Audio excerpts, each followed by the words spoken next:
Bonsoir à toutes et à tous, bienvenue dans cette édition d'information dans l'actualité ce soir. La directrice générale des élections face à la presse avant la date de la présidentielle fixée au 28 décembre 2025. Elle annonce la mise en place de deux commissions, l'une sur le parrainage et l'autre sur la finance. Les grandes lignes de ce point de presse, c'est dans un instant. Et puis lancement de l'opération dénommée Octobre Rose.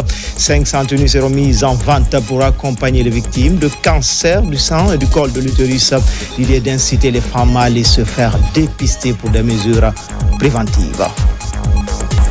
Enfin, ce jour à Conakry, une mission de la Banque islamique de développement, la délégation a rencontré les acteurs impliqués dans la gestion des ordures en Guinée. L'état d'avancement des projets financés par cette institution était au cœur des échanges.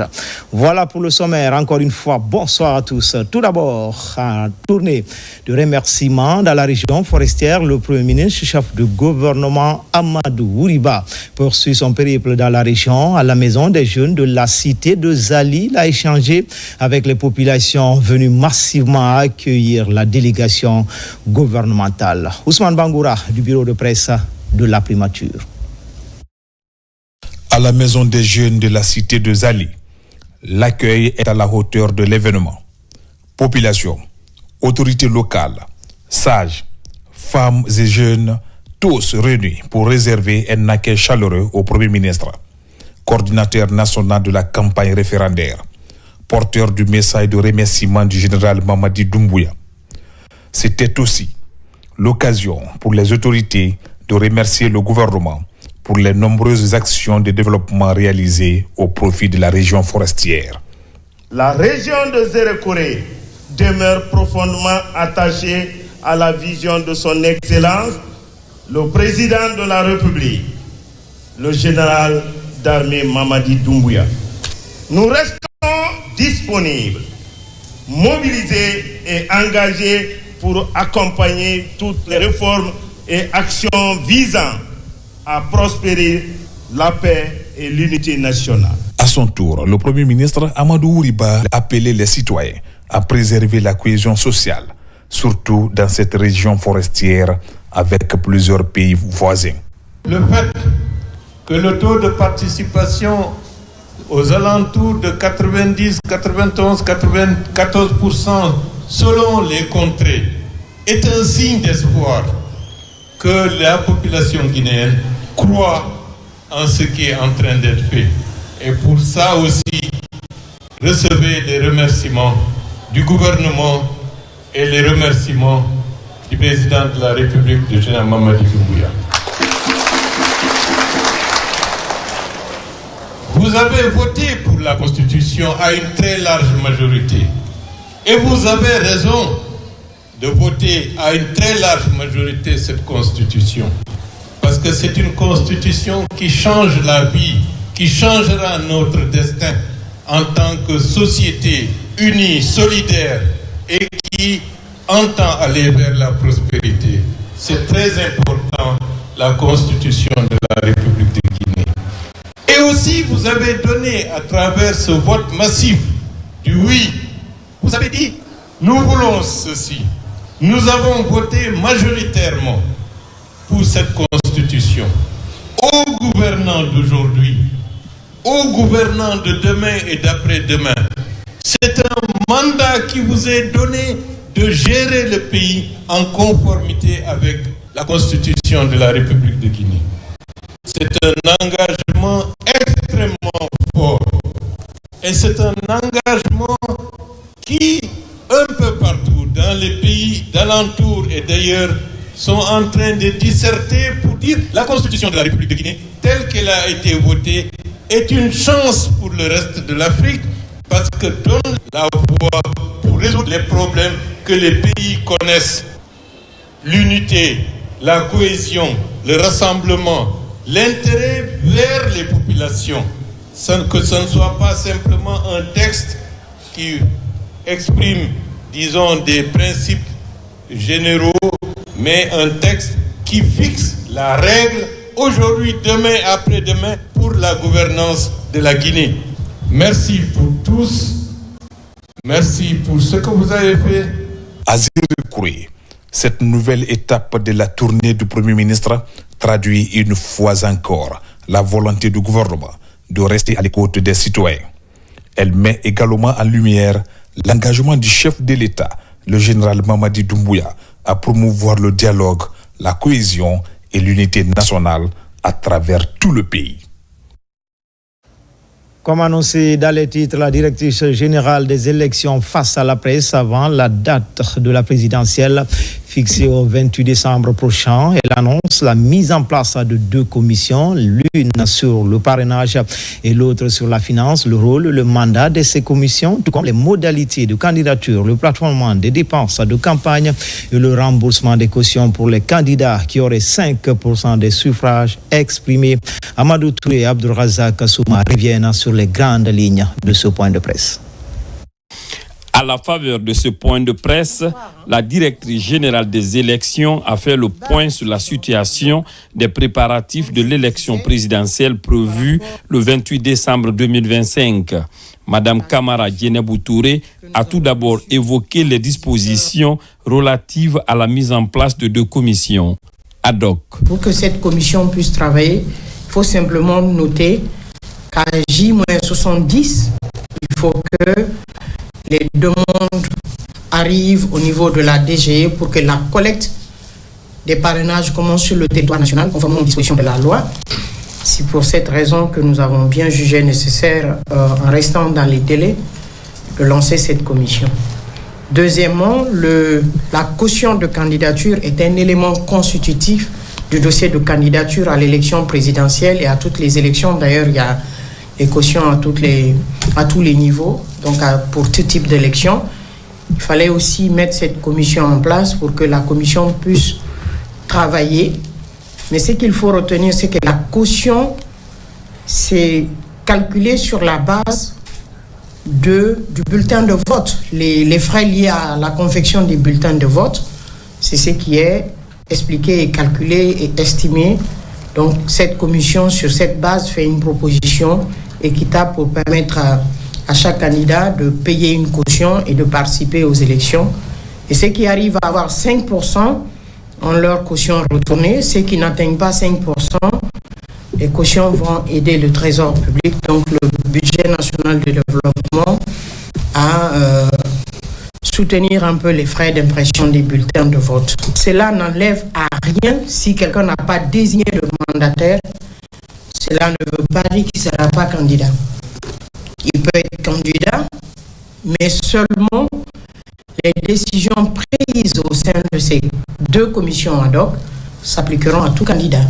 Poursuivant sa déclaration au compte de cette rencontre avec les journalistes, la directrice générale des élections a précisé qu'à date, ce sont 50 partis politiques qui ont déclaré sur l'honneur leur participation à l'élection présidentielle du 28 décembre 2025. En plus de ces partis politiques, 16 candidatures indépendantes conformément aux dispositions prévues dans la nouvelle constitution ont aussi été manifestées. Avant de terminer ce rendez-vous avec la presse nationale et internationale, la directrice générale des élections a précisé que les 2 commissions citées plus haut sont présidées respectivement par un représentant de l'ONASUR et l'autre par celui de la Cour suprême qui joue le rôle de la Cour constitutionnelle. Vous suivrez le grand format de ce reportage juste après ce journal. Pendant ce temps, les cadres du poste de commandement opérationnel et de sécurité intérieure en conclave à Conakry, à ligne de mire, faire et retour d'expérience sur les mesures sécuritaires mises en place à travers le territoire national pour la sécurisation du scrutin référendaire. D'autres stratégies seront annoncées pour les prochaines échéances électorales. Caporal Mabinti Keita est la correspondante de la presse militaire. Après le référendum constitutionnel qui s'est déroulé dans un climat apaisé et sécurisé, les forces de défense et de sécurité regroupées au sein du poste de commandement opérationnel de sécurité intérieure se sont réunies ce mercredi 8 octobre sous l'autorité du ministre de la Défense nationale, président de la Commission nationale de défense et de sécurité. L'objectif de cette rencontre est de procéder à un retour d'expérience rétex sur le dispositif de sécurisation mis en place lors du scrutin référendaire du 21 septembre dernier. La rencontre a également permis de faire des perspectives sur les dispositifs sécuritaires des prochaines échéances électorales, notamment la présidentielle prévue le 28 décembre prochain. C'est une expérimentation de vos forces. Cette expérimentation a réussi à 100%. Je vous félicite et je suis satisfait. Je dois remercier le commandement opérationnel pour cette grande réforme. Vous félicitez tous et féliciter le haut-commandant de la gendarmerie et le directeur général de la police nationale, tout en saluant l'engagement en amont pour qu'on arrive à ce résultat. Ce poste de commandement joue un rôle capital dans la supervision des élections, la protection des personnes et de leurs biens, ainsi que la gestion de crise sur l'ensemble du territoire national. Pour maintenir cette dynamique, les cadres réunis envisagent de pérenniser cette initiative. Le président du Conseil supérieur de la défense nationale, chef de l'État, a réuni le Conseil pour donner des instructions relatives à la sécurisation d'un scrutin responsable, civilisé, ce qui a été fait avec un professionnalisme exemplaire que tout le monde a constaté. À l'issue de ce bon résultat, il est de bon ton, de façon professionnelle, que la commission reçoit de la part du commandement des forces de sécurisation intérieure un retour d'expérience sur ce qui a marché, sur ce qui n'a pas marché, et puis enfin les perspectives pour les élections présidentielles du 28 décembre 2025. Composé des cadres des forces de défense et de sécurité élargis à d'autres structures concernées, le poste de commandement opérationnel de sécurité intérieure découle de la volonté politique du chef suprême des armées, le général d'armée Mamadi Doumbouya, qui fait de la protection des populations l'une de ses priorités. Le ministre des Transports dans les locaux de l'aéroport international Ahmed Sékou Touré de Conakry, Ousmane Gawal Diallo, veut s'assurer du bon déroulement des travaux de modernisation de cette infrastructure lancée depuis bientôt 2 ans. Toujours dans son agenda, le porte-parole du gouvernement a reçu son homologue du Nigeria pour une coopération renforcée entre Conakry et Abuja. Abraham Christophe Conté. Le chantier de l'aéroport international Ahmed Sékou Touré de Conakry ouvre ses portes à la délégation du ministère des Transports, conduite par le ministre Ousmane Gawal Diallo, porte-parole du gouvernement. La mission vient s'assurer de l'état d'avancement des travaux de modernisation de l'aéroport, des travaux engagés par le gouvernement guinéen depuis maintenant 2 ans et qui sont exécutés à ce jour à près de 95%. Ce tour du site a permis au chef du département de toucher du doigt l'état d'exécution des infrastructures en cours de réalisation. Des bâtiments comme le bureau du gestionnaire de l'aéroport, le bâtiment autoritaire aéroportuaire, le PARIF poste d'accès inspection filtrage, le terminal fret pour les cargos import-export ou encore le pavillon présidentiel provisoire et les bâtiments administratifs. Ces infrastructures réalisées avec une architecture moderne viennent ainsi changer l'image de cet aéroport international Ahmed Sékou Touré de Conakry, la vitrine du pays conformément à la volonté du gouvernement qui s'inscrit dans la vision de refondation du chef de l'État général Mamadi Doumbouya. Auparavant, le ministre des Transports a reçu son homologue ministre nigérian de la marine marchande et de l'économie bleue sur le tarmac de l'aéroport Ahmed Sékou Touré de Conakry. Dr Adeboyega Oyetola et le ministre Gawal Diallo ont échangé sur la question du renforcement des capacités opérationnelles du mémorandum d'Abuja sur la sécurité et la sûreté portière ainsi que des axes de coopération bilatérale et multilatérale entre la Guinée et le Nigeria. C'est une grande avancée dans la lutte contre les tracasseries routières sur le corridor Dabola-Kouré-Mali.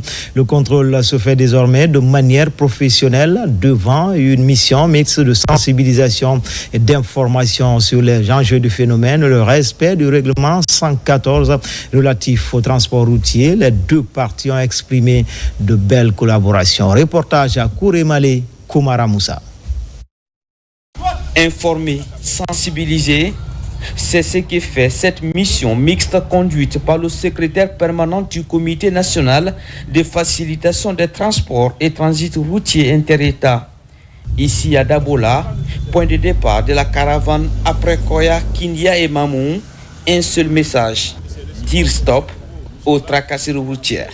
Le contrôle, un agent doit amener le véhicule à s'immobiliser, s'adresser au chauffeur, d'éteindre le moteur, de descendre avec ses pièces et venir vers lui.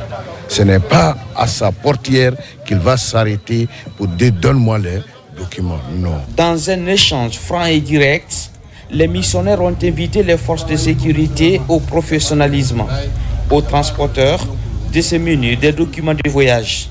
Même si la collaboration entre forces de sécurité et usagers est citée en bel exemple à Kouroussa et Sigiri, le contrôle redondant dans les multiples barrages est indexé. Nous demandons à l'État et aux autorités de nous aider un peu à diminuer les barrages. Tout au long du trajet, des échanges spontanés sont initiés pour inviter la sécurité routière à respecter le règlement 114. À Koulémaré, dernière étape du parcours, les tracasseries sont en recul. Là, les contrôles deviennent plus transparents. Pour ici sur le terrain, nous nous entendons avec les syndicats des transporteurs. Chacun essaie de faire ce qu'il doit faire pour que les tracasseries diminuent sur le corridor entre la Guinée et le Mali. Sur cette route désormais symbole de coopération souffle un vent nouveau, celui du respect de la transparence et de la responsabilité partagée. Dans l'actualité également, lancement de l'opération dénommée Octobre Rose. 500 tenues seront mises en vente pour accompagner les victimes de cancer du sein et du col de l'utérus. L'idée d'inciter les femmes à aller se faire dépister pour des mesures préventives. Les détails avec Alfaïsia Gaba. L'opération Octobre Rose solidaire est lancée. Elle consiste à mettre en vente 500 tenues dont les recettes seront mises à la disposition du combat de lutte contre le cancer du sein et celui du col de l'utérus. L'initiative est pilotée par Kadija Design, une entreprise de mode. Nous invitons à soutenir une action simple mais vitale. Acheter des chèques cadeaux à offrir aux femmes. Ces chèques n'ont pas pour unique but d'acheter des tenues. Ils sont symboles d'encouragement. Ils servent à motiver les femmes à se faire dépister. Car se faire dépister à temps sauve des vies. C'est un investissement pour la santé de nos mères, de nos sœurs et de nos filles. 500 tenues en vente, c'est 500 opportunités de sensibilisation, de lutte contre le cancer chez la femme, martèlent les initiateurs. Kadija Design unit ses efforts dans ce combat. À travers l'initiative Octobre Rose, vente solidaire portée par Kadija Design, nous affirmons qu'une entreprise peut être plus qu'un moteur économique, un acteur de transformation sociale. Ce geste est un engagement concret, mesurable et inspirant. Octobre Rose n'est pas un slogan, c'est un mouvement international de sensibilisation, de prévention et de solidarité.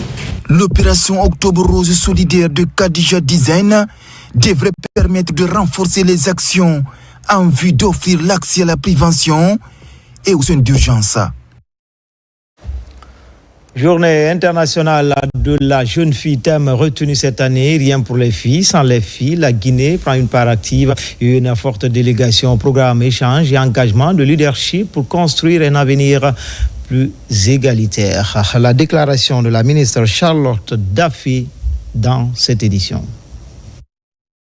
À la veille de la Journée internationale de la jeune fille, célébrée chaque 11 octobre, nous nous joignons à la communauté internationale pour réaffirmer notre engagement en faveur de la promotion et de la protection des droits des filles. Instituée par les Nations Unies en 2011, cette journée rappelle à toutes les nations l'urgence de garantir l'égalité des chances et le respect de la dignité humaine partout et pour toutes les filles. Aujourd'hui encore, des millions de filles à travers le monde font face à d'immenses obstacles. Mariage précoce et forcé, violences basées sur le genre, déscolarisation, exploitation domestique, pauvreté menstruelle, exclusion numérique ou encore discrimination systémique. Ces réalités ne sont pas de simples défis sociaux. Elles constituent de graves violations des droits humains, freinant leur avenir et limitant le développement de nos sociétés. Son Excellence, Monsieur le Président de la République, le général Mamadi Doumbouya, qui, lors d'une de ses allocutions, a invité les acteurs de l'éducation, les partenaires au développement, les parents d'élèves et la société civile à se mobiliser tous pour la scolarisation et le maintien des filles à l'école pour un avenir meilleur. Le gouvernement, accompagné par ses partenaires au développement, ainsi que les acteurs de la société civile, a mis en place des politiques, stratégies, législations et programmes ciblés pour les femmes et les filles. En ce moment solennel, nous lançons un appel à la responsabilité collective. Familles, communautés, institutions, organisations et citoyens, chacun a un rôle à jouer.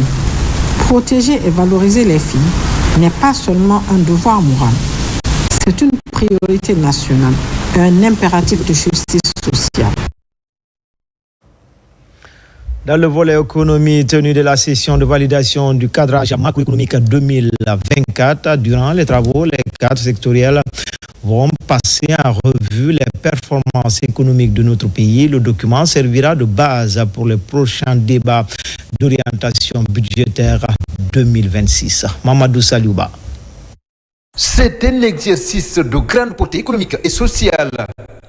Le comité de cadrage macroéconomique tient sa session. La rencontre réunit des cadres du ministère du Plan, de l'économie, du budget, ainsi que ceux de la Banque centrale. Durant cette assise, ils vont analyser les indicateurs économiques, mais aussi élaborer des orientations stratégiques pour l'économie guinéenne. La particularité de ce cadrage, c'est l'intégration des données rebasées dans le nouveau cadrage. Vous savez, la Guinée, pour la deuxième fois dans son histoire, on vient de finaliser le rebasage du PIB.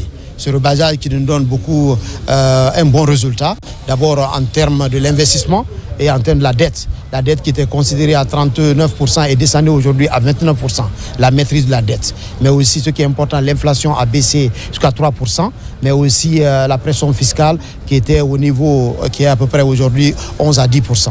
Dans un contexte de performance économique saluée à l'international, la session de validation du comité de cadrage macroéconomique est une étape cruciale pour l'économie nationale. Le document issu des travaux servira de fondement au débat d'orientation budgétaire pour l'année 2026. Pour la première fois dans l'histoire de notre pays, on vient d'avoir la notation B+, avec S&P, et ce qui est extrêmement important dans notre écosystème financier et économique. C'est un bon résultat, c'est un bon pas, mais aussi nous devons essayer de serrer la ceinture, de maintenir, mais aussi aller au-delà de B+. Malgré le contexte mondial instable, les indicateurs économiques de la Guinée sont au vert, selon les spécialistes. Avec les grandes ambitions de transformation économique, les réformes se poursuivent pour renforcer durablement la souveraineté économique de la Guinée. De son côté, le ministère du Travail et de la Fonction publique a fait un pas de plus vers l'élaboration du nouveau programme de réforme de l'État et de modernisation de l'administration. Les travaux du 11e atelier thématique portant sur les corps de contrôle des services publics viennent de démarrer. Les assises visent à faire un diagnostic clair du travail de corps de contrôle avant de faire des propositions pour améliorer les prestations. Moussa Namina Keita, Mamadi Terna Kamisoko. C'est le 11e atelier thématique lancé à Conakry dans le cadre de l'élaboration du nouveau programme de réforme de l'État et de modernisation de l'administration publique PREMAP. Cette rencontre réunit les différents corps de contrôle des services publics, acteurs clés dans la promotion de la bonne gouvernance, de la transparence et de la redevabilité dans la gestion des affaires publiques. Aujourd'hui, nous sommes là sur la thématique de la réforme de notre corps de contrôle. Dans les corps de contrôle, qui doit faire quoi pour rendre efficaces les services de contrôle dans notre administration publique. Sans contrôle, il serait très difficile qu'on puisse limiter aujourd'hui un fléau qu'on appelle la corruption et renforcer la transparence. L'objectif est clair, proposer des recommandations précises et opérationnelles pour renforcer la cohérence, la coordination et l'efficacité du dispositif national de contrôle. Notre réflexion, mesdames et messieurs, ne part pas de zéro. La Guinée dispose déjà d'un socle juridique et institutionnel solide, fruit des réformes engagées depuis plusieurs années. Ces ateliers organisés par la Direction nationale de la réforme administrative font suite à des enquêtes menées par un comité d'experts. Ce cadre d'échange vise ainsi à clarifier les responsabilités et à renforcer l'efficacité de l'action publique. Vont faire l'état des lieux du fonctionnement. Nous savons tous qu'il y a des problèmes de chevauchement institutionnel, des questions de chevauchement d'attribution, des questions de moyens de travail, des questions d'adéquation entre les compétences des acteurs qui interviennent dans cette chaîne de travail, mais également des profils aussi disponibles dans ces différents corps. Dans la dynamique de la vision Simandou 2040, la Guinée entend se doter d'un programme cohérent capable de dynamiser les réformes de l'État et de garantir que chaque citoyen bénéficie des retombées du changement en cours. Le ministère de la Pêche et de l'économie maritime poursuit ses efforts de modernisation des structures sous sa tutelle. Ce vendredi, le ministre Fassou Théa a présidé la remise officielle des kits d'inspection à l'ONSPA. Le programme bénéficie du soutien de la Banque mondiale. N'est-ce pas, Algassi Mouba? Dans l'enceinte de l'Office national de contrôle sanitaire des produits de la pêche et de l'aquaculture, le ministère de la Pêche équipe ses services techniques de nouveaux matériels de travail. Les bénéficiaires de ce jour, les inspecteurs et techniciens de l'Office. Ils reçoivent des balances portables électroniques, des thermomètres à sonde et infrarouge, des hygromètres et équipements de contrôle. Ces équipements modernes permettront de renforcer la surveillance sanitaire tout au long de la chaîne de valeur halieutique, du débarquement à la transformation en passant par le stockage et la distribution afin de garantir aux consommateurs guinéens et au marché d'exportation des produits sûrs, sains, conformes aux normes. Cette dotation vient renforcer le dispositif national d'inspection et de certification sanitaire indispensable pour la conformité des produits halieutiques aux normes internationales. Pour essentiellement renforcer le système de contrôle sanitaire des produits halieutiques au niveau aussi bien central qu'au niveau des concentrés, que le programme de sécurité sanitaire du ministère de la Santé a inscrit dans son plan d'action 2024-2025 un ensemble d'activités pour renforcer les capacités de l'ONSPA. Nous sommes, disons, des acteurs de la santé publique. Nous estimons qu'avec ce que nous avons eu là, avec les compétences qu'il y a, nous pouvons vraiment désormais faire notre travail avec aisance. Avec cette mise à disposition de kits, le ministère de la Pêche et de l'économie maritime confirme sa politique de modernisation des structures techniques et de promotion d'une pêche durable, respectueuse des normes sanitaires et environnementales. Un geste symbolique mais essentiel pour renforcer la crédibilité du contrôle sanitaire des produits de la pêche guinéenne, tant sur le plan national qu'international. Autre titre de l'actualité, séjour à Conakry d'une mission de la Banque islamique de développement. La délégation a rencontré les acteurs impliqués dans la gestion des ordures en Guinée. L'état d'avancement des projets financés par cette institution était au cœur des échanges. La mission a visité également le chantier prévu comme futur garage des camions d'assainissement. Mohamed Lamine Kamara. Les chantiers des travaux de drainage et des stations de bout de vidage sont conjointement financés par le gouvernement et la Banque islamique de développement. Dans le registre du suivi du portefeuille de la BID en Guinée, une mission de cette institution séjourne actuellement à Conakry. Cette séance de travail regroupe la délégation de la BID, les cadres de l'ANASP, de l'unité de gestion du projet d'assainissement de Conakry et de la mission du contrôle des travaux. L'état d'avancement du projet en cours d'exécution est celui en préparation qui porte sur la gestion intégrée des déchets dans 8 villes de l'intérieur du pays sont au centre des échanges. Nous avons reçu l'équipe de la BID. Nous avons partagé avec l'équipe les perspectives, c'est-à-dire les projets que nous avons, les projets des 8 villes dont la direction accorde une grande importance. Au cours de ces entretiens, de fortes recommandations sont faites par la mission pour l'augmentation du rythme de travail des entreprises en charge des travaux de drainage et des stations de bout de vidange. L'accroissement du rythme de travail devrait permettre à booster le taux de décaissement qui est un indicateur important pour la BID.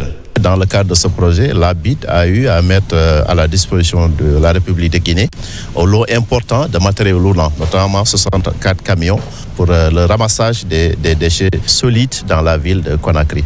Donc cet hangar-là, ce garage-là est en train d'être construit, d'être finalisé. D'une manière générale, pour ce qui concerne le projet, donc il y a un avancement.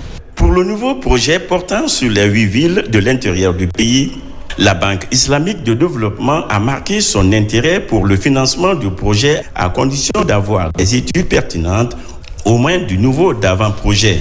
Cette mission de la BID mettra ce séjour à profit pour rencontrer le ministre de l'Hydraulique et des Hydrocarbures. La distribution de l'eau potable est perturbée dans la zone de Bessia, cité de l'air, une situation désagréable provoquée par les travaux de bitumage des ruelles en cours dans ce quartier de Conakry. Explication, Nabi Kamara. Les travaux de reprofilage et de bitumage des bretelles de Bessia, cité de l'air, se poursuivent sur le terrain. Ils sont exécutés par l'entreprise EDC, qui malheureusement cause beaucoup de dommages sur les conduites et branchements de la SEG. Du coup, plus de 3000 ménages sont impactés par le manque d'eau potable depuis quelques semaines. La plupart de nos clients qui se trouvent à la cité de l'air, Bessia Marché, beaucoup sont impactés, ils n'ont pas d'eau pour le moment. Tous ces bretelles, ils sont travaillés sans même nous consulter. C'est une entreprise qui relève des travaux publics et de l'azéroute en un mot. Depuis le début des travaux, presque la SEG entière à l'agence Imaya, il y a eu 3 clients impactés, c'est-à-dire dans les différents quartiers. Et précisément le cas d'ici, il y a eu 300 à 400 clients impactés au niveau de la cité de l'air Bessia. Le directeur général de la Société des eaux de Guinée, qui est allé faire le constat sur les lieux, a interpellé l'entreprise EDC sur cette réalité. Kermo Mamadou Nassirou Diallo a mobilisé en même temps ses techniciens à rétablir ces impactés dans leurs droits le plus rapidement possible. Également, le manque d'eau potable dans certains quartiers de la route banlieue du Grand Conakry préoccupe également la diaspora guinéenne. La Fédération des associations guinéennes en Haute-France, en partenariat avec l'AFONG, vient de réaliser des forages à Koloma, Simbayagar, Simambousia, tout comme Madubreka et Koyar. Maïmouna Bela Diallo. C'est pour alléger la souffrance des populations dans les quartiers que la Fédération des associations guinéennes en Haute-de-France a lancé des projets de construction de forages pour soulager les populations guinéennes. Ces projets ont été financés par l'AFONG.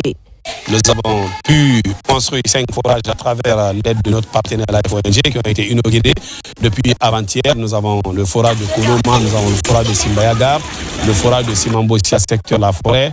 Nous avons le forage aussi de Dubreka, Kolaya, à 20 km de la ville de Dubreka. Nous sommes présentement maintenant à Kakulimaya pour l'inauguration de ce forage. Nous construisons des forages, nous les mettons en place, mais l'entretien revient maintenant à la population. Dans certaines localités, les femmes, pour se procurer de l'eau potable, étaient obligées de se réveiller très tôt le matin pour faire la queue et d'autres parcouraient des kilomètres à pied. Avant l'arrivée du forage, on était obligés de se déplacer, d'aller très loin pour piger de l'eau ou d'aller au puits et faire la queue. Nous en sommes très heureux. Très touchés par ce geste humanitaire, la FAG HDF, Life ONG et les élus locaux ont promis d'entretenir ces bijoux pour le bien-être des communautés. De là au centre-ville auprès de la mosquée, ça fait au moins un minimum de 3 km. Nous avons mis un système en place afin de pouvoir entretenir ce forage. Pour nous, c'est un élan de solidarité à l'endroit de toutes ces initiatives. Pour ceux qui ont des forages, notamment, c'est faciliter l'accès à cette denrée qui est essentielle pour la vie humaine. Partout, les donateurs ont mis en place le CGE, Comité de gestion de l'eau pour l'entretien et la gestion durable de ces infrastructures pour le bien-être des communautés.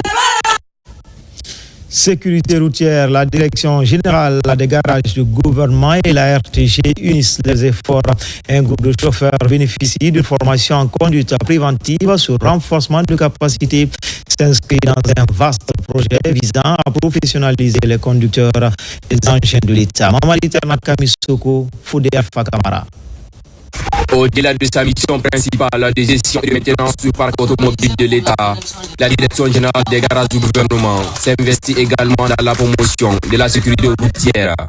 C'est dans ce cadre qu'elle a initié une formation en conduite préventive au profit d'un groupe de chauffeurs de la radio-télévision guinéenne RTG. Merci pour tout ce que vous avez fait, pour avoir inculqué à nos chauffeurs de nouvelles compétences qui leur permettront désormais de s'améliorer dans leur métier. Conduire aujourd'hui, ce n'est pas que de tenir le volant.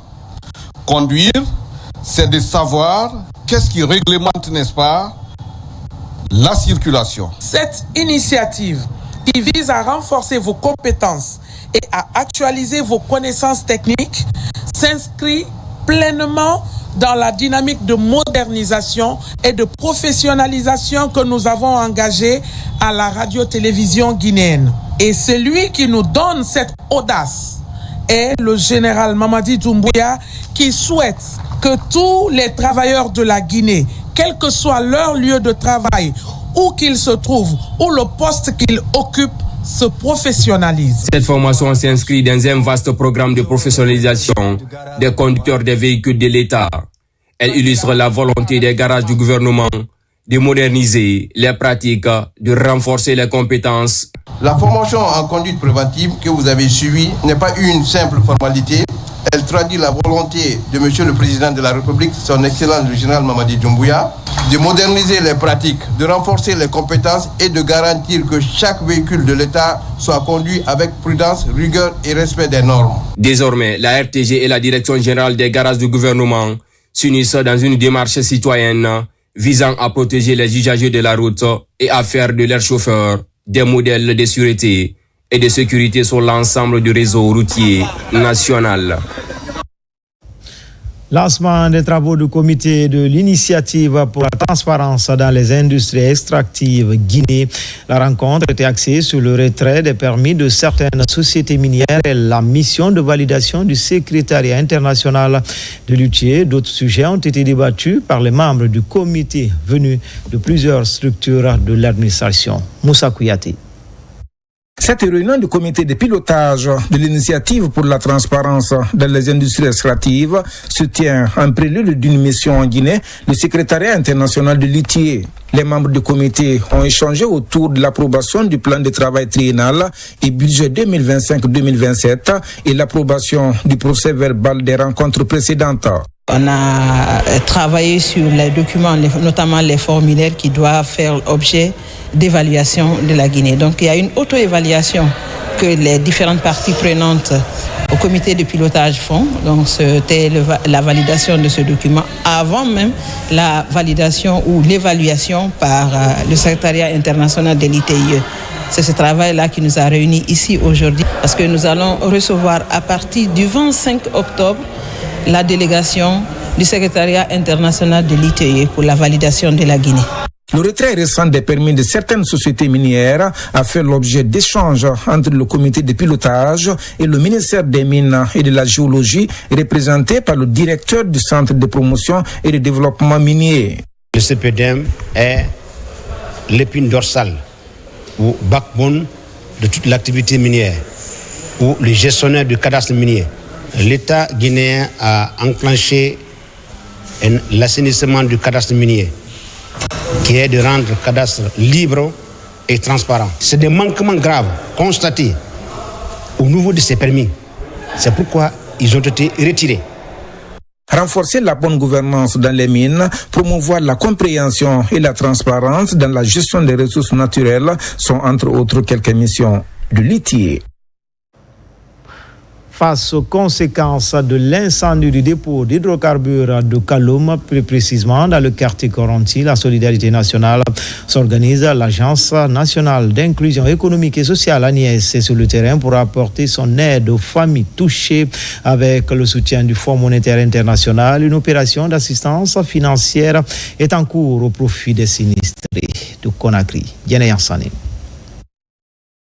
À la suite de l'incendie du dépôt d'hydrocarbures de Kaloum, l'Agence nationale d'inclusion économique et sociale Agnès a lancé depuis 3 jours une opération d'aide financière destinée aux ménages sinistrés. Plus de 3600 familles d'Almamia, de Koulewondi, de Koronti et de Tombo, recensées avec l'appui de l'Anguche et des chefs de quartier, recevront 1 250 000 francs guinéens par mois pendant 1 an, grâce à un financement du FMI pour les aider à se relever et retrouver une stabilité. Dans le cadre de la sécurisation, nous avons pris toutes les dispositions pour que les opérations de paiement et d'enrôlement se fassent dans les très bonnes conditions. Nous avons doublé toutes les équipes pour que, pendant que l'autre est en train d'enregistrer les personnes, l'autre est en train de faire le paiement. Pour cette période exceptionnelle d'entrée des classes, nous avons décidé avec les partenaires, notamment avec la CTSP,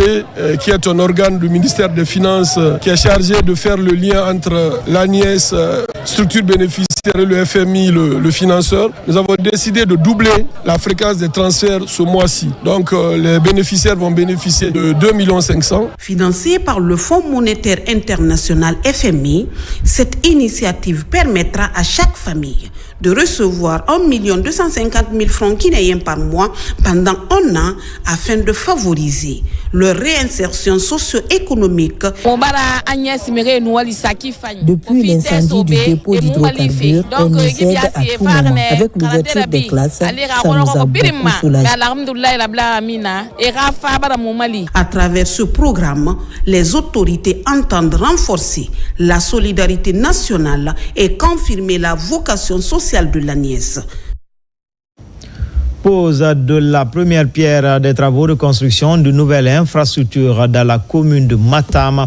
Elle servira de bureau au cadre de la mairie, 16 au total. La cérémonie a connu une forte mobilisation des autorités administratives et religieuses de cette municipalité. Nabila Moussa Kamara, Alkaliko Belekita. C'est la pose de pierre pour la construction de 16 bureaux administratifs dans la commune de Matam. Fruit d'un partenariat public-privé, ce projet s'inscrit dans le cadre d'une stratégie qui va permettre à l'administration communale de Matam de renforcer ses capacités fonctionnelles afin d'offrir de meilleures conditions de travail à son personnel. Le besoin s'exprimait par le fait d'avoir des services qui n'avaient pas de bureau. Les impôts de Matam sont logés dans un immeuble sur le territoire de Matam qui coûte plus de 100 millions à la mairie de Matam chaque année. Qu'en plus des impôts, il y a d'autres services qui ont aussi besoin de bureaux.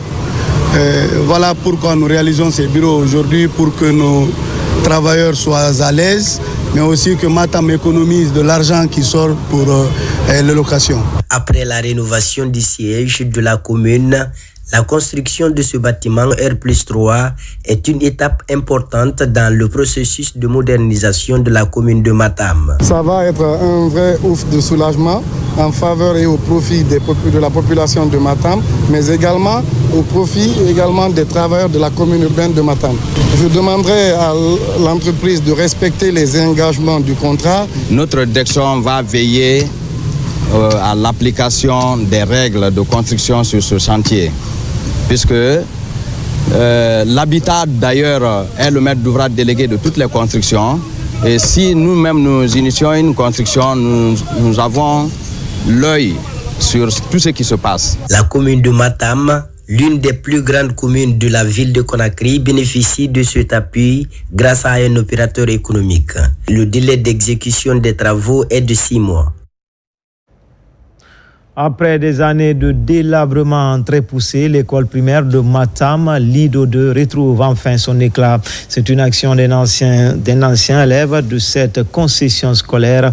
Elle est enfin rénovée, offrant un nouveau cadre d'apprentissage aux enfants de cette contrée. Maïmouna Bella Diallo. Dans une ambiance de reconnaissance et de fierté, les sages, les autorités communales et les habitants de Matam Lido 2 ont accueilli l'honorable Mohamed Victor Bangoura, ancien élève de l'école, venu présenter le fruit de son initiative, la rénovation complète de son ancien établissement. Cette école m'a formé et elle m'a tout donné. J'ai un grand souvenir de cet établissement. C'est pourquoi, pendant le Ramadan, j'ai offert de l'eau potable avec un forage à cet établissement. Pendant cette ouverture, j'ai réfléchi, je me suis dit d'apporter aussi un soutien en embellissant l'école avec la couche de peinture et en mettant un identifiant visible avec la plaque identifiant qui est là à la rentrée de l'école, parce que cette école ne doit pas mourir. Le président de l'association des parents d'élèves et amis de l'école a remercié l'initiateur et promis, au nom des parents, de préserver ce joyau scolaire. Premièrement, il nous a donné de forage. Et deuxièmement, il est venu au secours pour changer le visage de notre école. Ça, c'est un grand pas.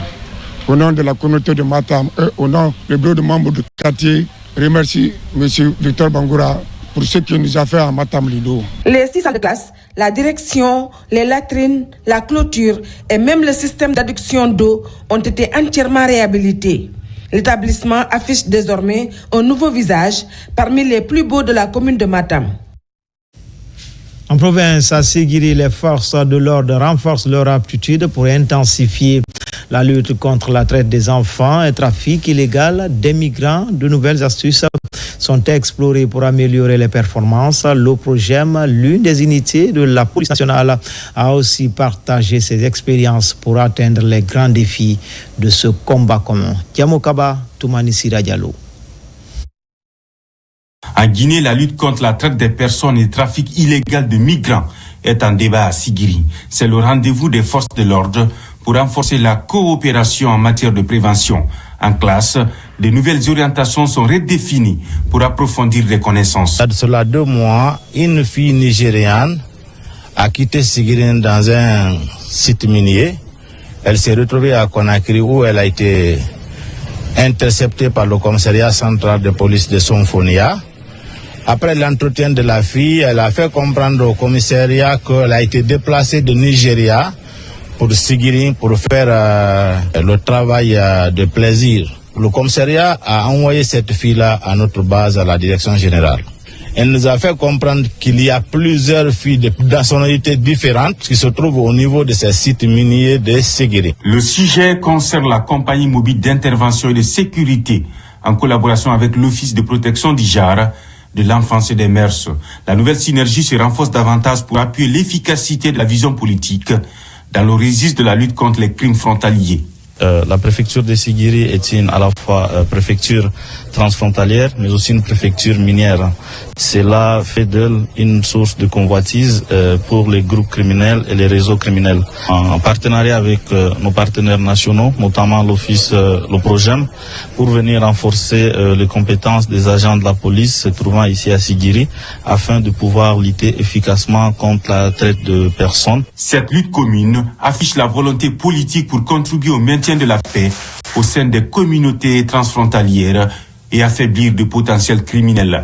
La présence de l'OPROGM a tout son sens au cœur du rendez-vous de Sigiri pour défendre la patrie à tout prix. Action humanitaire, le gouvernement vole au secours de Mansa Trouba. Le cinéaste guinéen souffre d'une paralysie.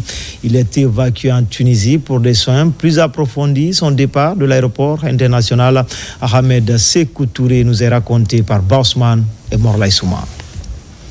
L'artiste comédien du cinéma guinéen Mansa Trouba bénéficie d'une prise en charge médicale en Tunisie.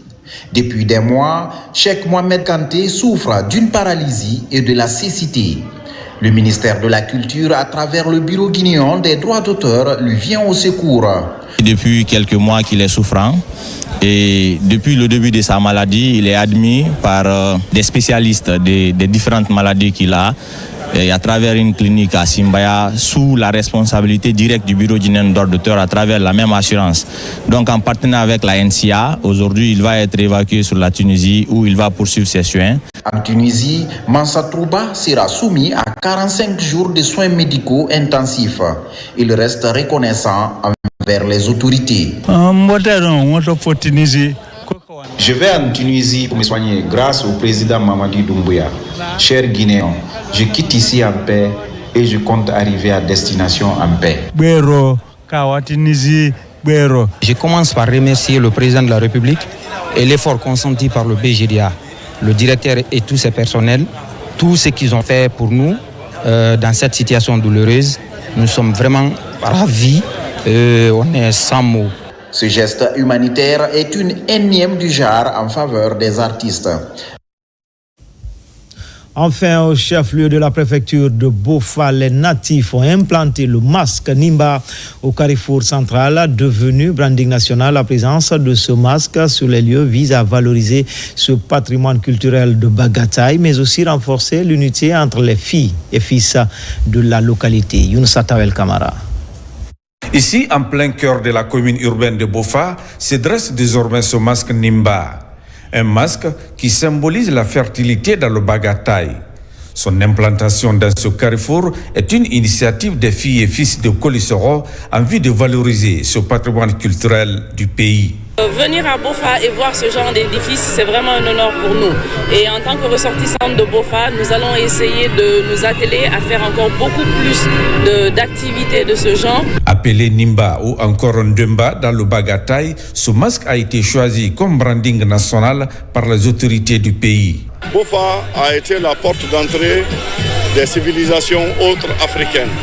Bofa a été l'une des toutes premières institutions administratives ou circonscriptions administratives de la Guinée, mais il revient à Bofa de s'assumer. Réaliser un symbole au niveau de Bofa Centre ici signifie que Bofa retourne vers son histoire. Cela signifie que Bofa réconcilie avec son histoire. Cela signifie que Bofa réconcilie avec la cohésion sociale. Cela signifie que Bofa réconcilie avec la paix et l'unité nationale. Pendant la nuit, cet endroit est bien illuminé et donne une bonne image à la ville. Toute chose qui commence à attirer plusieurs visiteurs sur le lieu. C'était tout pour les infos. L'actualité se poursuit sur le www.guinée.info. Demain, les infos de la mi-journée, c'est avec Adjara Moutela Touré. Quant à moi, je vous dis à bientôt pour d'autres actualités sur la Guinée, notre paradis, terre de richesse et d'innovation. Inch'Allah.